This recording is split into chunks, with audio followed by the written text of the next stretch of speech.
Tour Divide, mile approximately 1900. I've kind of lost track and I don't have a service to check, but I think I'm about 1900. It's about 10:15 in the morning and I'm about where I should have ended up last night. Excuse me. And I'm getting a summer cold. I don't know, I hate summer cold. It's like 90 degrees during the day and I'm sniffling all day. But anyway, I've tried to find a time to post something when I'm happy. The last 2 days have been really rough, so I wanted to post when I'm happy. So I've just finished like a 10-mile downhill and had breakfast on a really cool rock, and so I'm happy. So maybe a week ago I posted something and my brother private messaged me and he's like, "Jill, are you okay?" And I'm like, "I'm fine, fine." He's like, "No, really, like, are you okay?" I'm like, "Well, I mean, yeah, sure."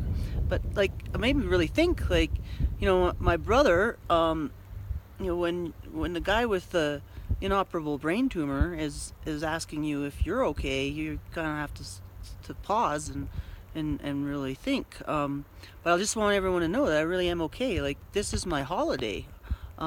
It's hard, but this is actually the easy part of my life. The hard part is, like, as a lot of you know, is like birthing babies and raising them and trying not to mess them up and going to work and trying to have a career and trying to stay healthy. And that's the hard part. This is easy. This is just like, we're just riding bikes. 5-year-olds can do it, right? So anyway, I'm really very happy, even if you can't tell all the time. I'm just ecstatic. Anyway, yeah, so Breckenridge was awesome. Had that day off, and the next day felt really good. Started climbing Borealis Pass, and that was really nice. I don't know what it was, like maybe 2,500 foot climbing over lots of miles, and but it felt good. I felt like I had recovered. And then at the top, it was really cool. I saw Massimo, my Italian friend, who I hadn't seen since Helena. And that night that I was hangry, and we had spent the day together, and we had seen each other for a few days, and it went like we had become friends, and in the space of 3 minutes, we just parted ways. Like, just, "Well, I'm going this way," I said, and I just left. He's like, "Okay, bye." And I always felt bad about that. I actually thought, maybe he hates me now. And that wasn't a very nice way to leave, but when you're hangry, and tired, you just do what you gotta do. So anyway, I got to the top and he was fixing a flat and he was happy to see me, and yes, still my friend. So that was cool to reunite with him. And there was a guy, Philippe, Frenchman, and then a gal named Jackie. She's a Canadian also, but she lives in Wyoming.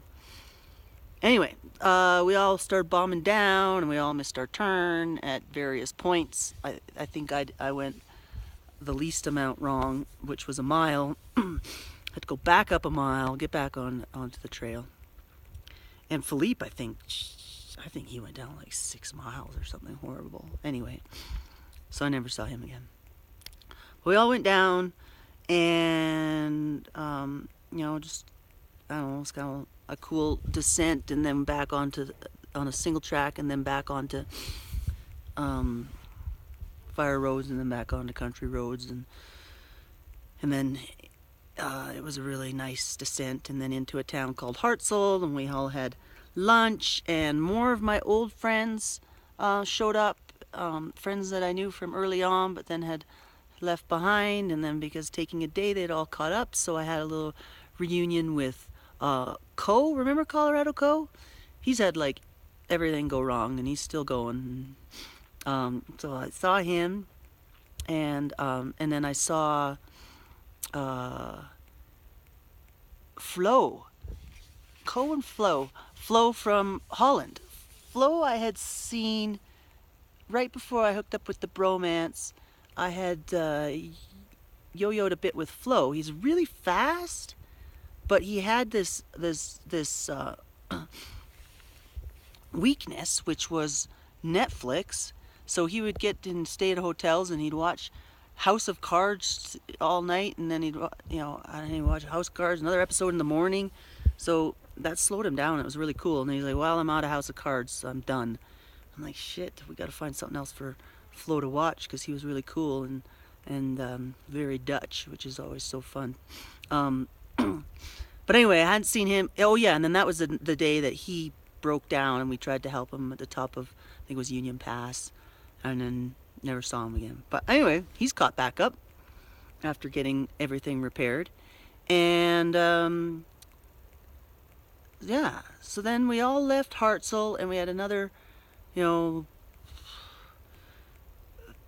few hours, 50 miles or something of ranch land, Colorado ranch land, and then a small pass.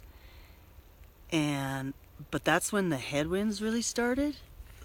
I've been fighting a headwind for a day and a half.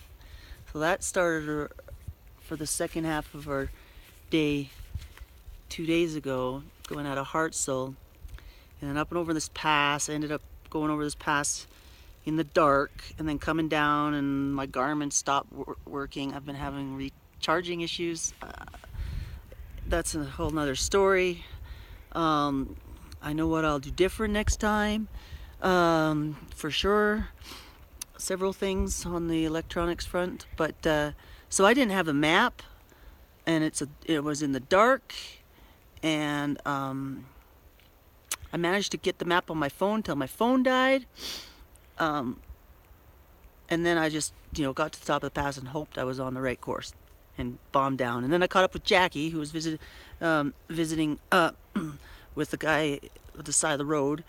I had stopped to say hi.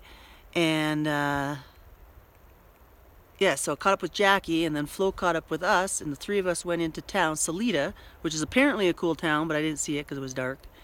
And we all got a room. We shared a room. And at first I was like, well, like, I don't really have pajamas. But they're like, don't worry about it. Come on, let's save some money, share a room. So we got there, and it was shower time, and Jackie came out in a towel, and I'm like, oh, I guess that's how we're rolling. So you don't really need pajamas, and everything was PG. Don't worry, Jesus. Anyway, it was really good. So I got to hang out with Flo and Jackie, and I was happy again, because even though I had lost my original friends, and I tried so hard to catch up with them several times, and then gave up on them, and then found Richie and Jim, and said, oh, I have people again, and then lost them. It kind of gets on you. So I had found Flo, and I had found Jackie, and they were my new friends until yesterday. So it lasted like 12 hours, but I had friends, and yeah, 12 hours. And then we started up at this, I think it was Marshall Pass, and we got up at 5, and we didn't boogie, but we had breakfast at 6, and then we got after it. And oh my God, Jackie brought me coffee in bed. The night before, she brought me chicken potato something she made. She brought it to me in bed, and then in the morning at 5:11, when my alarm went off, she brought me coffee with cream in bed. So I was like, I want to be your friend forever, but it didn't work out, because she's fast. She's only back here because she had a slow friend that she was helping along until he had to bail. Well, not slow is a relative term. So anyway, we started at Marshall Pass. I think I got up too early because I was literally falling asleep on my bike. And I just had to keep sitting down. Like, it took me forever to get up there. I think by the time I got up to the top, I was 10 miles behind those guys. I don't know.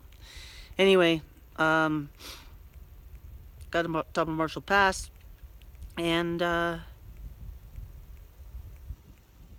you couldn't even bomb down it because of the headwinds were so bad. I was going downhill for 10 miles pedaling against a headwind. It really sucked.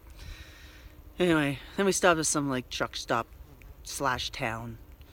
I wasn't even going to, but I was so beat. I probably spent 2 hours there and met a few more people, including a couple guys I camped with last night. Paul and Will. Actually, kind of two of the nicest guys I've met yet. You know, I'm in the back of the bus now, so I'm meeting interesting folks, and I was supposed to push on like another 10-15 miles, but these guys were camping and it was still a little bit of daylight. They're like, just camp with us, and I almost didn't, but I'm glad I did. You know, I probably wasn't my best self. I was so grumpy, but somehow we got to talking, and last night and this morning, and they're just really cool guys. Paul is from Michigan, and Will is from Washington State, but not really. That's just his address because he's a nomad. He has a Sprinter van, and inside it, 2 motorcycles and 2 bicycles. I can't remember. And he just wanders around. Anyway, yeah, I'm really glad I met those guys because they are. Paul did this last year, and he got as far as Basin, which is in. I can't remember where Basin is. It's near Butte. Yeah, it's near Butte. So, but he was coming down, and his bike broke, and he wiped out and broke his back, and go to hospital, broke his back, compression fracture, and I think that was last year, and now he's healed up, and he and his buddy Will went back to Basin in May and started again, but they're doing it like touring style, like taking some time. So it was really nice to hang out with guys that are doing this touring style, because they're not like cracking the whip at 5:30. You know, they're making coffee, and they have a stove. You know, they're just. I think I hung out at camp till like 8 o'clock. No, maybe 9 o'clock. Anyway, it was really nice, and it's nice to just take some time and calm the F down, get to know some people around you. Anyway, they're really good. I hope I run into them again. We're all trying to get to Del Norte, which is only like 50 miles, but I got another pass to go over, and then from there I will evaluate what to do next. I want to try to get up over the next pass, which is 11,900 feet, and that's kind of like the big monster pass, 4,000 feet of climbing. I'd like to tonight just get up half of that and camp. So that is my plan. I'll show you where I'm at. This is my breakfast spot. You see that? That's my breakfast spot. It's a cool rock, and I'm riding through stuff that looks like this. So that's why I stopped here, because it's just kind of a nice scene, and I guess it's going to be like that for the next 30 miles or something like that. So anyway, life is good. I am way behind schedule, but what are you going to do? I mean, your body can only do so much, and your mind can only do so much. So just remember, I'm on holiday. This is the easy part. I'll talk to you guys maybe tomorrow. Yeah.